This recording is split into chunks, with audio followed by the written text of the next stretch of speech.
Let me ask you something. Have you ever been tired? Not from effort, but from managing expectations? Ever felt busy all day and still sensed something inside you was standing still? Like you were moving, but not choosing direction? Yeah, that feeling isn't random. Because control doesn't always look like chains. Sometimes control looks like convenience. Sometimes it looks like comfort. Sometimes it sounds like concern. And sometimes it sounds like the voices closest to you. They didn't need to break you. They only needed to shape what you depend on. Depend on approval. Depend on distraction. Depend on permission. Depend on systems that promise security, but quietly train compliance. And here's the part no one says out. A dependent person is predictable. A predictable person is manageable. And a manageable person rarely questions anything that governs them. So they didn't teach you to think. They taught you to accept. They didn't teach you to build. They taught you to consume. They didn't teach you to stand. They taught you to fit. And they called that success. You were told discipline is harsh, but indulgence is kindness. You were told doubt is intelligence, but conviction is arrogance. You were told shrinking yourself is humility, but rising too far is threatening. And slowly, without noticing, you learned to dim your own light before anyone else could ask you to. Internal. No external force is required. You monitor yourself. You limit yourself.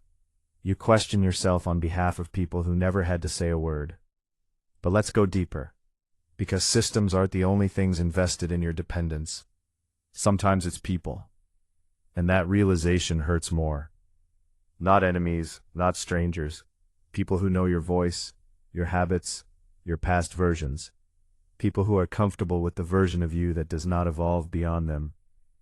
Because growth doesn't just elevate you. It reflects others back to themselves.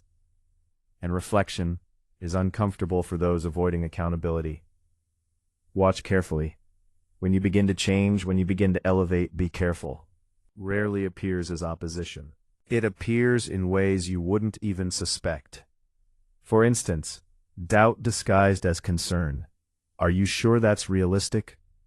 Mockery disguised as humor. Look at you, trying to be disciplined now. Negativity disguised as wisdom. I'm just being honest with you. And if you listen closely, none of those statements are about truth. They are about comfort. Not yours, theirs. Because your discipline exposes what they postpone. Your growth highlights what they avoid. Your consistency confronts their excuses. Your courage threatens their narrative. And people will protect their self-image long before they support your transformation, even if they care about you, even if they love you. Love does not automatically equal growth, and who tolerates it only when it stays small? Who celebrates your effort, and who jokes the moment you take yourself seriously? Who offers guidance, and who offers subtle discouragement wrapped in concern? Patterns reveal motives more honestly than words ever will. And once you see, you cannot unsee. You notice how dependency is cultivated. If you rely on validation, you hesitate without it. If you rely on distraction, you avoid discomfort. If you rely on permission, you delay action. If you rely on acceptance, you negotiate authenticity. Dependency is not forced. It is trained through repetition, through small compromises, through subtle conditioning, through rewards for compliance and social penalties for independence. Not always intentionally, but effectively. But here is the shift. Power is not loud. Power is stable. Power is the ability to choose your response when pressure tries to choose for you. Power is keeping promises no one else even knows you made. Power is building a self that does not collapse without applause.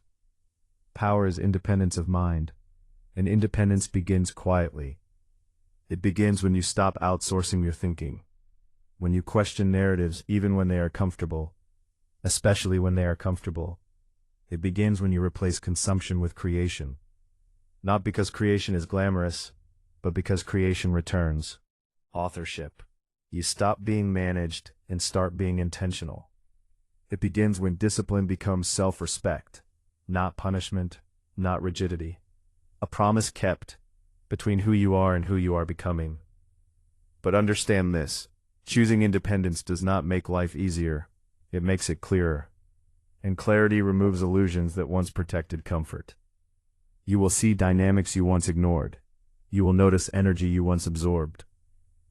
You will recognize subtle attempts to minimize your growth. You will hear jokes differently. You will feel doubt differently. You will sense resistance, even when it wears a friendly face. That awareness can feel lonely. Not because you are alone. Longer asleep. So what do? You don't become hostile. You don't become superior. You become intentional. You guard your attention like it determines your future, because it does. You build quietly. You improve privately. You create consistently. You let results speak where arguments never could. I want you to remember this. Most systems don't collapse because people fight them. They change because people outgrow them. And the people who truly support you, they won't fear your growth. They won't joke to shrink you. They won't plant doubt to protect themselves. They may challenge you, but challenge strengthens. They may question you, but questioning clarifies. They may stand beside you even when your direction diverges from theirs. Because real support does not require your limitation. So if you feel resistance when you rise, observe it. If you feel doubt planted in you, examine it. If your achievements are minimized, note the pattern. Not with anger, with awareness. Because awareness is where dependence ends and responsibility begins. You are not meant to be harmless.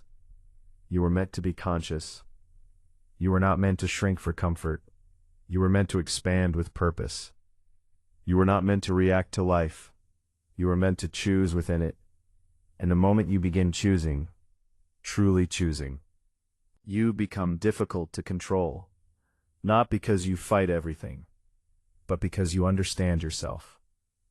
And a person who understands themselves cannot be quietly managed by expectation, fear, or approval. So start small. Guard your attention. Create something daily. Keep one promise to yourself every day. Learn one skill that increases independence. Spend time in silence long enough to hear your own thoughts. Freedom is not granted. It is practiced. And power is not taken. It is built. Quietly, patiently, intentionally, until one day you are no longer asking who you are allowed to be. You are simply becoming.